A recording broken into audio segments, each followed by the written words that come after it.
Jadi salah satu hal penting mungkin yang di-highlight tadi sebetulnya kita bicara banyak sekali soal revolusi industri yang 4.0 kalau kata Mas Hidayat. Terus gunanya untuk pekerjaan migran apa? Banyak unicorn di sini, ada unicorn di sini yang beberapa startup bagus gitu. Tapi apa sih gunanya untuk pekerja migran Indonesia? Salah satu pertanyaan yang menggelitik sebetulnya. Nah, kita undang Pak Muhammad Reza, mungkin bisa memberikan pencerahan. Iya, terima kasih. Mungkin saya akan mencoba membantu sedikit lah presentasi sebelumnya dari sisi teknologi. Jadi saya bicara tentang disruptif digital dan lapangan kerja. Tentang saya mungkin saya cerita bahwa saya dulu kuliah di angkatan 90-an. Jadi waktu Pak Menteri bilang Workstar, saya juga sempat pakai waktu SMP. Saya aktif di himpunan dulu di kemahasiswaan, kemudian sempat jadi asisten dosen di ITB karena memang cita-cita saya dulu untuk mengajar. Saya dari keluarga pengajar. Kemudian melanjutkan sekolah master PhD di TU Delft di Belanda, jadi alma maternya Pak Habibie juga. Dan setelah itu saya lama kerja sebenarnya di korporasi di Swedia. Tapi saya beruntung, jadi saya sebetulnya juga tenaga kerja Indonesia di luar negeri, 15 tahun di sana.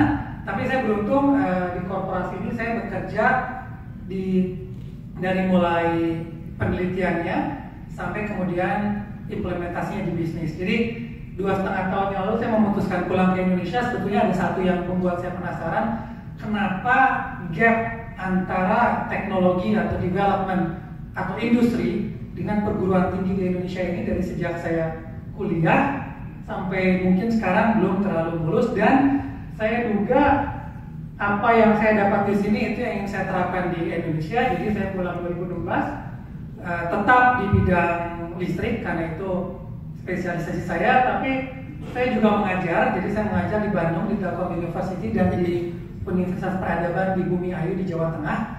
Karena memang saya senang mengajar dan yang terutama saya ingin membimbing bagaimana teknologi itu bisa di-matchkan atau industri bisa match dengan perguruan tinggi.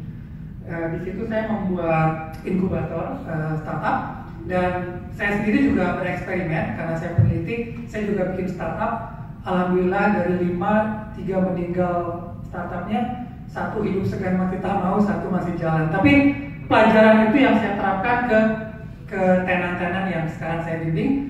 Dan saya punya teori bahwa industri sama perguruan tinggi di Indonesia selama ini ada gap, itu karena tak kenal maka tak sayang, karena tidak gaul. Kenapa tidak gaul? Karena masing-masing memang tidak punya pengalaman cross breeding. Jadi hidup di silonya masing-masing. Nah, saya beruntung, saya matang di akademisi, saya juga matang di industri dari berbagai posisi, dan mudah-mudahan itu yang bisa dibawa ke Indonesia. Yang agak mengagetkan saya bahwa ketika pulang saya dengar 1 tahun lulusan perguruan tinggi dihasilkan di Indonesia, artinya setara dengan 1 ibu kota Amsterdam dan 1 ibu kota Stockholm setiap tahun lulus, dan itu harus ditampung. Krisis talenta juga sesuatu yang banyak dijelitkan oleh orang industri. Tapi di sisi lain kita masih optimis. Gaul dengan milenial membuat saya juga banyak merasa milenial. Kita lihat bahwa bagaimanapun dari investasi startup di Asia Tenggara itu setengahnya di Indonesia 2017. Pertumbuhan digital luar biasa. Di sisi lain lebih dari setengah Fortune 500 companies dari tahun 2000 goal. Jadi menurut saya ini peluang. Saya melihat dari segi optimisme, kalau kita bisa digital, kita akan. Jadi kalau kita lihat tadi seperti singgung, revolusi industri 1, mechanical 1700 itu butuh ratusan tahun. Kemudian electricity mass production hanya butuh nggak nyampe 200 tahun. Electronic computers revolusi 3 nggak nyampe 100 tahun. Sekarang 30 tahun. Revolusi industri keempat. Dan banyak, ini CNN bilang banyak pekerjaan akan hilang, terutama untuk pekerja yang katakanlah tidak melulu perguruan pendidikan tinggi. Tapi tidak hanya itu, sebetulnya juga untuk kalau kita LinkedIn, kita cari ke situs-situs cari kerja, even untuk lulusan perguruan tinggi, banyak lowongan pekerjaan yang 25 tahun lalu saya nggak kebayang itu kerjaan apa. Dulu bayangan saya elektro, mesin, penerbangan, dokter, ekonom. Sekarang data mining, apa data mining? Kita mining nikel, mining emas, mining data. Apa yang di mining dari data? Kita bicara integration software skill. Apa integration software skill? Nggak ada jurusannya. Business intelligence skills, database management, nggak ada jurusannya, nggak ada nomenklaturnya di pemerintahan. Nah, di sisi lain, tadi juga menarik dibilangin bahwa apa soal jujur atau kompetensi. Kita lihat 25 tahun teknik elektro belajarnya apa? Newton, Kirchhoff, Maxwell. Sekarang mungkin belajarnya saya nggak tahu Monte Carlo, Moore, Lowe, tapi jujur tetap penting, nggak berubah. Saya kira nggak berubah jujurnya. Artinya apa? Soft skill itu malah menjadi tambah vital karena kompetensi bisa berubah. Tapi soft skill, karakter justru itu remaining, dan ini yang sebetulnya jadi ini dari ID Talent, dari salah satu partner kita yang dipentingkan, yang tidak berubah, kolaborasi, komunikasi, kepemimpinan, pengelolaan waktu yang sekarang malah tambah penting. Jadi kita bicara kalau kita lihat ke depan Indonesia misalkan kayak tadi Filipina dia supaya tenaga kerja, anggap Indonesia supaya tenaga kerja 24 hours untuk dunia. Kita bicara virtual office, kita bicara global office yang tempat kerjanya udah lagi nggak di satu kota, nggak di satu negara. Artinya apa? Pengelolaan waktu sangat penting, nggak bisa telat. Karena beda waktu 5 zone, 6 zone itu signifikan untuk kerja antar kantor. Nah, sayangnya, saya bukan mengkritik, itu saya melihat ini sebagai potensi. Saya ngajar sekarang di Telkom, di 2 minggu sekali saya ke Bandung, 3 bulan sekali saya ke Jawa Tengah. Perguruan tinggi belum bisa mengajar industri yang cepat ini, terlalu besar gitu. Kenapa? Karena perubahan kompetensi, tantangan digital sekarang hitungannya minimal maksimal tahun, betul kan? Kita bicara tahun, sementara perguruan tinggi bicara textbook, dan percaya sama saya, bikin textbook itu adalah kerjaan belasan sampai puluhan tahun. Bukan karena perguruan tinggi, emang nggak bisa cepat. Kalau kita bicara makalah ilmiah, paper, itu kita bicara teknologi mungkin setahun 2 tahun ke belakang, bisa sampai 5 tahun ke belakang. Paten mungkin 1-2 tahun ke belakang, textbook 15 tahun. Gimana kita mau merubah textbook sementara saya nggak tahu kapan terakhir lihat Nokia, tapi saya kira belum lama gitu. Dan itu hitungannya sekarang udah anak saya aja yang SMP udah ini apa gitu, dia nggak tahu apa namanya. Perusahaan di sisi lain selalu kesulitan mencari data, wajar. Karena apa? Karena perguruan tinggi memang memberikan basis yang solid, yang memang lama, yang memang harus fundamental. Sehingga ditambah lagi dengan bukan cuma skill teknis tapi soft skill yang kurang. Ini sebetulnya yang saya lihat PR dari sejak saya mulai merantau 98 sampai sekarang. Nah, solusinya apa? Sebetulnya saya melihat startup atau budaya startup ini mungkin salah satu bisa menjadi solusi, karena apa? Dengan startup kita bisa fokus ke 4 hal yang justru akan sangat menolong dalam kondisi sekarang. Satu adalah pemahaman proses bisnis. Ini tidak diajari di kampus, seringnya tidak di kampus. Dan kita kadang-kadang mahasiswa sendiri agak sulit mendapatkan pengalaman ini karena magang agak susah. Mungkin kita bisa diskusi ke Pak Greg, ke Mbak Adis, bahwa kalau mahasiswa dikasih magang, saya nggak tahu yang jam-jaman tadi regulasinya berlaku buat mahasiswa atau enggak. Tapi dia kalau mahasiswa bisa 3 jam di kafe terus kuliah lagi, nanti dosennya tinggal fleksibel aja, jam-jam tengah ada kuliah. Mereka bisa dengan startup, mereka bisa mudah masuk ke bisnis tanpa mesti komitmen terlalu besar, dan mereka sekarang mau tidak mau akan menguasai teknologi informasi. Karena begitu kita bicara startup sekarang, kita bicara digital, kita bicara big data, kita bicara komunikasi, dan bahasa Inggris sangat penting karena bahkan sekarang kalau kita naik taksi online, ojek online, sudah ada translate-nya dalam bahasa Inggris kan. Jadi kadang-kadang mereka juga berani untuk mencoba menelpon kliennya yang berbahasa Inggris. Bahkan saya mengajar di perguruan tinggi kecil, jadi di Bumi Ayu ini kota kecil, saya nggak tahu ada yang tahu nggak kotanya di mana, di Jawa Tengah. Inggrisnya banyak yang bagus, luar biasa, aksennya aksen gitu. Tapi excellent. Jadi kalau misalnya pekerja-pekerja migran yang sebelum pergi di training lihat YouTube aja, jadi dikasih bantuan di PLK itu nggak usah jual-jual, pokoknya wifi gratis, mereka YouTube-nya itu lebih pintar.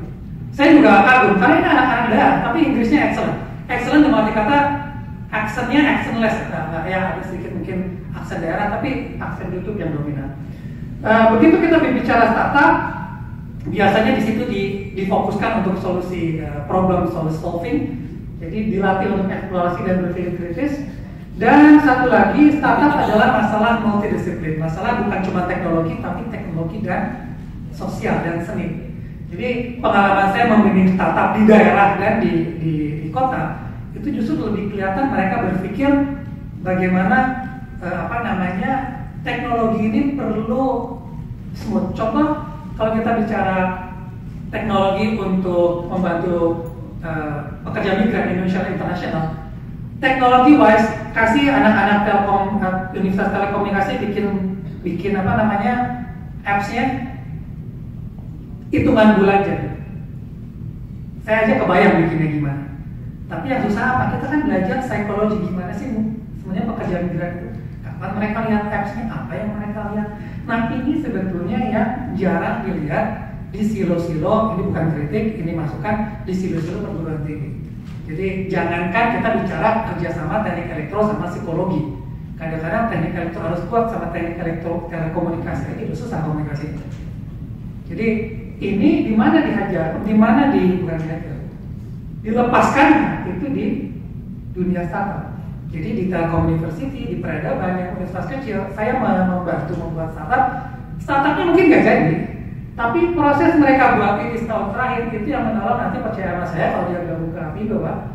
Mereka punya daya pikir yang lain karena mereka sudah melihat bagaimana proses bisnis, bagaimana problem solving dari kecil. Jadi anak-anak milenial ini nggak pikir lagi, ada sih masih yang mungkin tutunan orang tua atau mertua. Mereka nggak berpikir lagi bahwa saya harus permanen work, enggak. Tapi mereka berpikir ya maksudnya apa yang menyenangkan buat mereka dan ini saya lihat sendiri. Jadi saya punya mahasiswa di peradaban, mereka kuliah siangnya, malamnya mereka jaga tower BTS untuk telekomunikasi, dan di situ ya dia lihat di situ dia belajar bahasa Inggris di YouTube.